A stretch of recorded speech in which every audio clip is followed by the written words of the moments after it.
اس وقت تک بیکار ہے جب تک کہ سنانے والا اور سننے والا ان باتوں پر عمل نہ کرے۔ اس لیے جب آپ یہاں آ کر کے بیٹھا کریں اور دین کی دو چار باتیں کچھ نصیحتیں سنا کریں تو سب سے پہلے اپنے دلوں کے اندر اور اپنی نیتوں کو پختہ کر کے مضبوطی کے ساتھ یہ نیت کر کے بیٹھا کریں کہ جو بات کہی جائے گی، جو نصیحتیں اور جو دین کا پیغام پہنچایا جائے گا، انشاءاللہ العظیم ان باتوں پر ان پیغامات پر عمل کرے گی۔ میرے بھائیوں، میں نے قرآن کریم کی ایک آیت کریمہ آپ حضرات کے سامنے پڑھی۔ اس آیت کا پس منظر، یہ آیت کب نازل ہوئی؟ سب سے پہلے اس آیت کریمہ کا مختصر انداز میں ترجمہ آپ حضرات کے سامنے عرض کروں۔ رب کائنات نے ارشاد فرمایا، یا ایھا الناس انا خلقناکم من ذکر و انثی، ہم نے تم تمام انسانوں کو یقیناً ایک مرد اور ایک عورت سے پیدا کیا، من ذکر و انثی وجعلناکم شعوبا، اور تم کو قبیلوں اور برادریوں میں بانٹا۔ کیوں؟ لتعارفوا، تاکہ تمہاری پہچان ہو سکے، تم پہچانے جا سکو۔ ان اکرمکم عند اللہ اتقاکم، لیکن یہ تم پہچانے کے طور پر اور نشانی کے طور پر جو رب نے تمہیں چیزیں عطا کی ہے، ایسا نہ ہو کہ تم ان نشانیوں والی چیز پر، ان پہچانے جانے والی چیز پر فخر کرنے لگو، تکبر کرنے لگو اور گھمنڈ کے اندر چور ہو کر کے اپنے آپ کو بڑا سمجھنے لگو۔ نہیں، قرآن نے اگلے جملے کے اندر اس کو صاف کیا، ان اکرمکم عند اللہ اتقاکم، تم برادریوں کے اعتبار سے اگر بڑے ہو تو تم اللہ کی یہاں بڑے نہیں ہو سکتے۔ اگر تم دنیا کے اندر کسی اور چیز کے اعتبار سے بڑے ہو تو یقیناً تم اللہ کے نزدیک بڑے نہیں ہو سکتے۔ ربا بڑے کون ہوں گے؟ آپ کے نزدیک محبوب کون ہوگا؟ بڑا کون ہوگا؟ ان اکرمکم عند اللہ اتقاکم، رب کے یہاں وہ مقرر ہوں گے، رب کے یہاں وہ انسان محبوب ہوں گے، رب کے یہاں وہ انسان عزت والے ہوں گے جو اللہ سے صحیح معنوں میں اور صحیح معنوں میں ڈرنے والے ہوں گے۔ میرے بھائیوں، یہ آیت کب نازل ہوئی؟ کیوں نازل ہوئی؟ آقا علیہ السلام مکہ المکرمہ کے اندر تشریف لائے، 3 سال مدینہ منورہ میں رہنے کے بعد جب اللہ کے نبی علیہ السلام نے مکہ کو فتح کیا اور 10,000 صحابہ کا لشکر، 10,000 آدمیوں کا لشکر آقا علیہ السلام کے ساتھ میں ہے، اور آقا علیہ السلام مکہ المکرمہ سے کفر کے خاتمے کے لیے، کیوں آقا علیہ السلام مکہ کو فتح کر چکے، جب مدینہ سے 10,000 کا لشکر لے کر کے اللہ کے نبی علیہ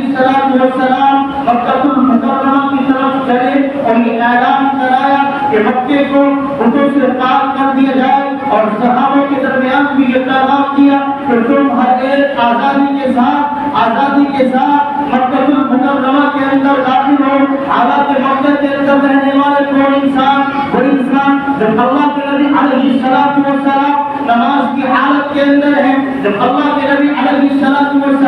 سجدے کی حالت کے اندر جاتے ہیں، سجدہ کرتے ہیں، اپنے رب کے سامنے سجدے کے اندر جانے کے بعد جب اللہ کے سامنے عاجزی کے سجدے کر رہے ہوتے ہیں، ایسے وقت کے اندر مکے کے کفار آ کر کے اللہ کے نبی علیہ السلام کے پیٹھ کے اوپر، آپ کی قبر مبارک کے اوپر اونٹ کی گوزڑی اور اونٹ کے بوجھ کو لا کر کے ڈالا کرتے تھے۔ مکے کے اندر کون لوگ ہیں؟ آقا علیہ السلام کے اوپر کوڑا ڈالنے والے، اور آقا علیہ السلام کی گردن پاک کے اندر رسی کو ڈال کر کے آپ کو گھسیٹنے والے، آپ کو پتھر مارنے والے کہاں؟ مکہ المکرمہ کے اندر موجود ہیں۔ لیکن جب مکہ فتح ہوا، حالانکہ آج کے دور کے اندر، آج کی تاریخ کے اندر مکہ حرم کہلاتا ہے، لیکن اس وقت میں حدود حرم اٹھا دیے گئے، اس وقت میں جنگ کرنے کی اور اسی طریقے سے تلوار چلانے کی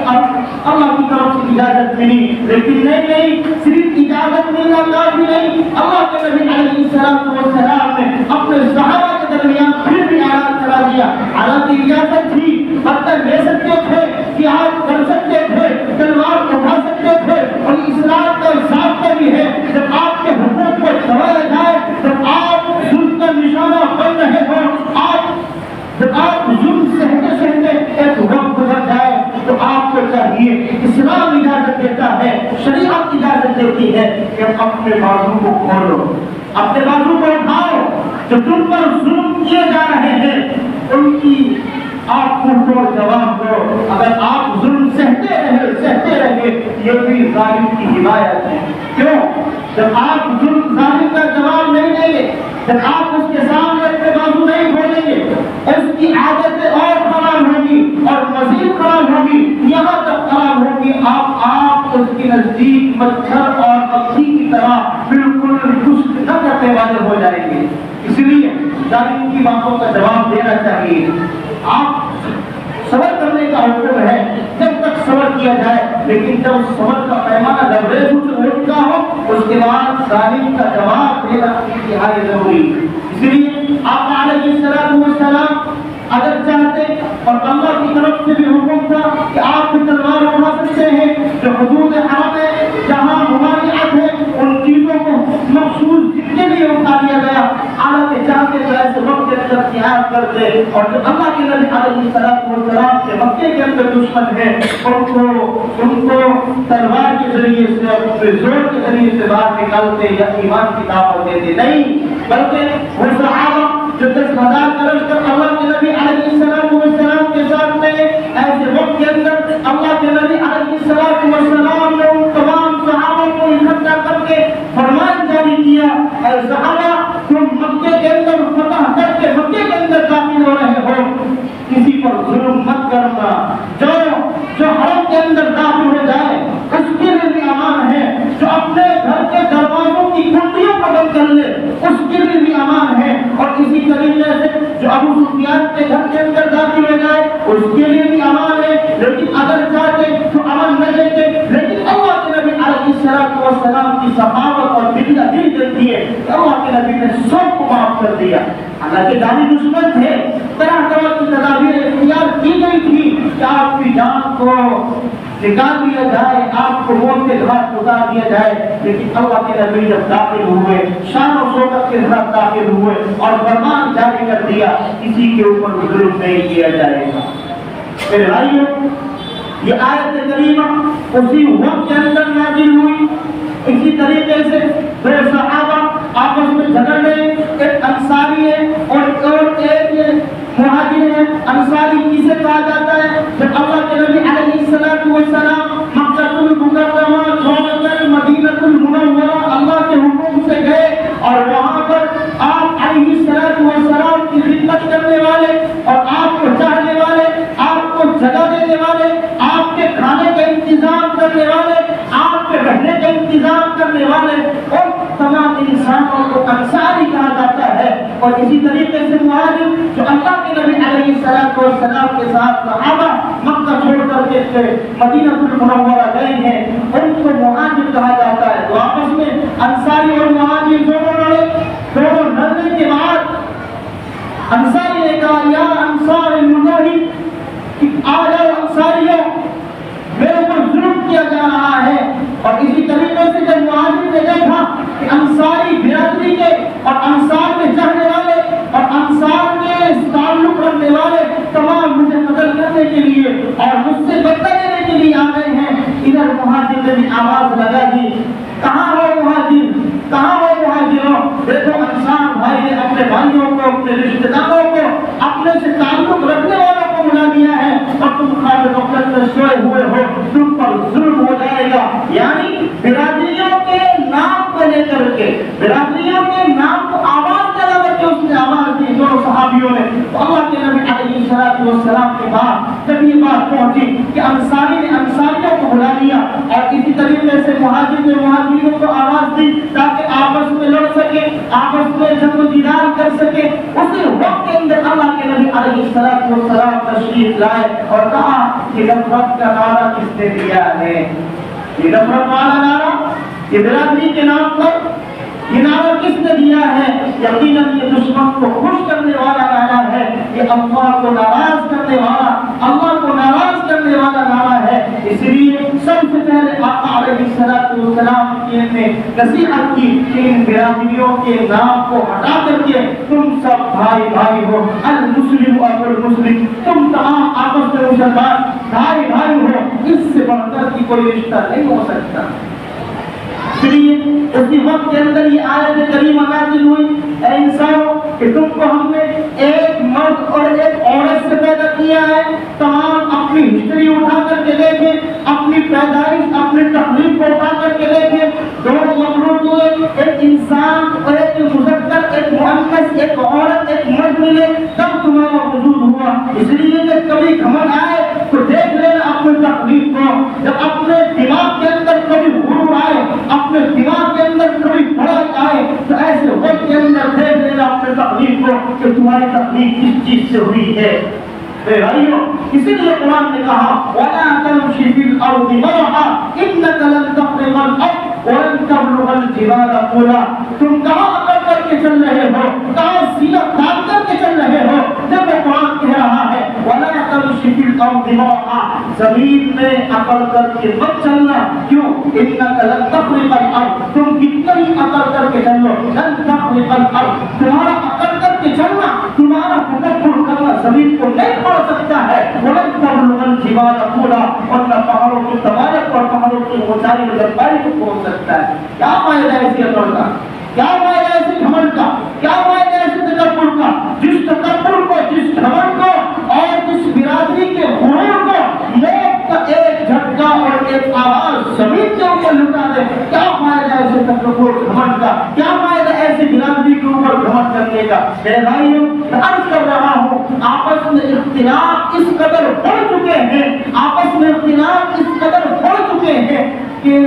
اس کا کوئی پرسان حال نہیں ہے، اور یہی وجہ ہے کہ دوسری قومیں ہم پر اس طرح سے حاوی ہو گئی ہیں۔ حالانکہ اللہ کے نبی علیہ السلام کی نشانیاں اور آقا علیہ السلام کی پیشین گوئی بھی ہے کہ ایک وقت ایسا آئے گا کہ تمام قومیں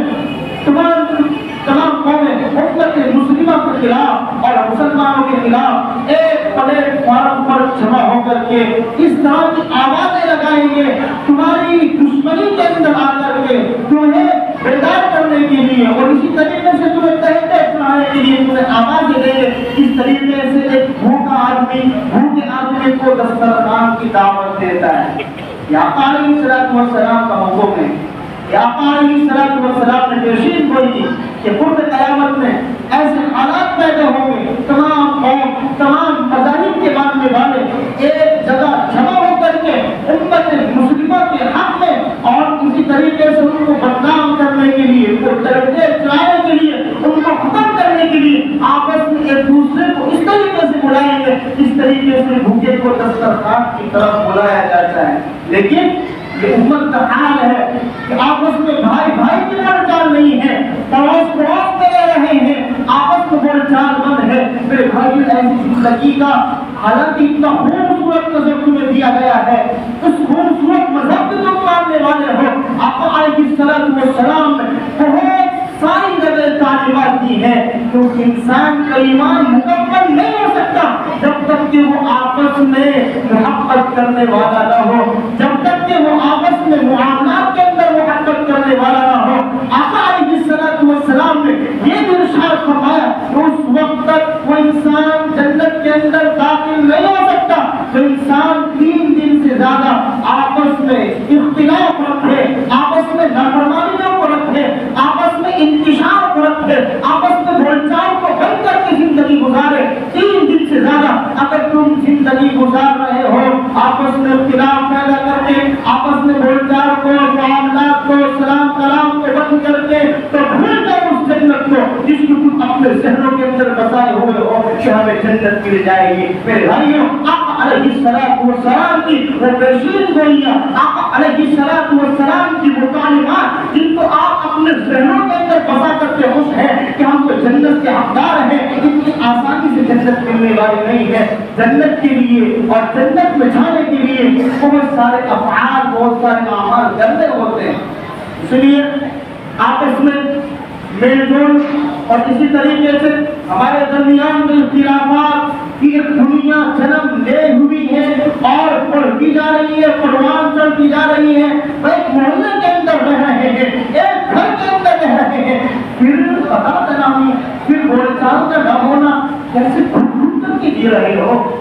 پھر تو تم سے غیر جو لوگ ہیں وہ آپس میں اس طریقے سے ایک بستی کے اندر محبت سے پیار سے رہتے ہیں، لیکن کہیں مسجدوں کی سیاست، کہیں مدرسوں کی سیاست، کہیں گاؤں کی سیاست، اس سیاست نے امت مسلمہ کو اس دہانے پر لے کر کے چھوڑا ہے تو کوئی گزار حال نہیں۔ ادھر جاؤ تم پیچھے ہٹو تم، ادھر جائے تم، ہر طریقے سے انسان اور امت مسلمہ کا ہر فرد اس گھمسان کے اندر آ کر کے کھڑا ہو گیا ہے۔ اس لیے میرے بھائیوں، قرآن کی نصیحت ہے، قرآن کا پیغام ہے کہ تم ایک مرد اور ایک عورت سے پیدا کیے گئے ہو، انہیں تم چودھری ہو، انہیں کسی اور برادری سے تعلق رکھنے والے ہو، چودھریوں کو برا لگے تو معاف کرنا، لیکن میرا ایک مولوی کا، ایک امام کا کام ہے آئینہ دکھانا، آئینہ دکھا رہا ہوں، میرا بھی تعلق اسی برادری سے ہے، لیکن اگر تم چودھری ہو تو چودراہٹ اگر تمہارے اندر ہے تو تم منہ کو ڈال کے دکھاؤ،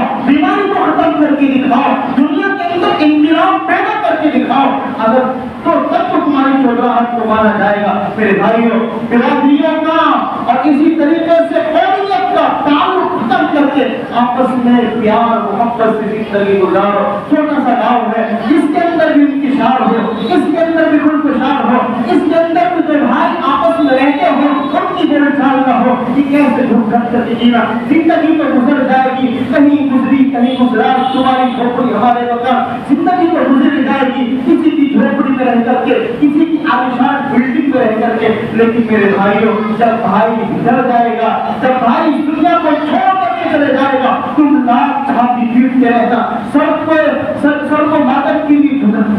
جھکاتے رہنا، وہ بھائی کو ملنے والا نہیں ہے۔ اس لیے 2 دن کی، 4 دن کی، 5 دن کی، 1 سال کی، 2 سال کی زندگی ہے، اس کو آپس میں پیار محبت کے ساتھ، اتفاق اتحاد کے ساتھ جیو۔ قرآن نے بھی کہا وَاعْتَصِمُوا بِحَبْلِ اللَّهِ جَمِيعًا وَلَا تَفَرَّقُوا، تم اللہ کی رسی کو مضبوطی کے ساتھ پکڑ لو۔ عبد اللہ سے مراد آپ حضرات کو بتایا تھا، قرآن کریم ہے، قرآن کریم پر عمل کرتے رہو۔ وَلَا تَفَرَّقُوا، آپس میں بٹو مت، آپس میں اختلاف پیدا مت کرو، مت جیو۔ یہ انسان کی زندگی ہے، 2-4 دن کی، 2-4 سال کی، اس کو آپس میں پیار محبت کے ساتھ، اتحاد اتفاق کے ساتھ جینا سیکھو، ورنہ دوسری قومیں آپ کے اختلاف کا اور آپ کے انتشار کا، آپ کے خودکشار کا ہر طریقے سے فائدہ اٹھا رہی ہے۔ اس لیے میری نصیحت، قرآن نے کہا کہ تم ایک مرد اور ایک عورت سے پیدا کیے گئے ہو، اگر تمہیں برادریوں کے اندر آ کر کے گھمنڈ میں چور ہو کر کے تمہارا ذہن تکبر کو چاہے، تکبر کا تقاضا کرے، تو دیکھنا اپنی پیدائش کو تم کس چیز سے پیدا کیے گئے ہو اور دوسری برادری والے کس چیز سے پیدا کیے گئے ہیں۔ تمام امت مسلمہ کا جائزہ لینا تو ایک ناپاک منی کے نطفے سے تمہیں پیدا کیا گیا ہے، جس میں انسان اگر دنیا کے اندر دیکھے تو گھمنڈ کرتا ہے، تو گھمنڈ کرتا ہے، اس سے بچ کر کے چلتا ہے۔ تم اس ناپاک منی کے قطرے سے پیدا کیے گئے ہو، پھر گھمنڈ کس چیز کا، پھر گھمنڈ کس چیز کا، پھر چھاتی نکال کر کے چلنا کس چیز کا؟ کیا تمہارا چھاتی نکال کر کے چلنا یہ برادریوں کے اندر گھمنڈ کرنا کسی دنیا کے اندر کوئی انقلاب لا سکتا ہے؟ میرے بھائیوں نہیں لا سکتا، نہیں لا سکتا۔ اس لیے آپس میں اتحاد اتفاق کے ساتھ جینا سیکھو، سنت و شریعت پر عمل سیکھو، اور اسی طریقے سے جو شریعت کے تقاضے ہیں ان پر پورا اترو، ان کو مکمل طریقے سے جامہ پہناؤ، مکمل طریقے سے عمل کے اندر لے کر کے آؤ، کہ چودراہٹ ختم کرو، آپس میں پیار محبت پیدا کرو، اور آج سے وعدہ کرو کہ ہماری جو بول چال اپنے بھائی سے، اپنے پڑوسی سے بند ہے، ہمارا جو کلام سلام بند ہے، انشاءاللہ ہم آج اللہ کے اس گھر کے اندر بیٹھ کر کے اپنے دل کے اندر عہد کرتے ہیں کہ انشاءاللہ آج سے ہی ہمارا سلام کلام جاری ہوگا اور ایک خوشگوار زندگی کے اندر اس زندگی کو لے کر کے آئیں گے، سنت و شریعت کے مطابق اپنی زندگی کو گزاریں گے۔ اللہ سے دعا ہے کہنے سے زیادہ سننے سے زیادہ عمل کی دولت سے مالا مال فرمائے۔ وآخر دعوانا الحمد للہ رب العالمین۔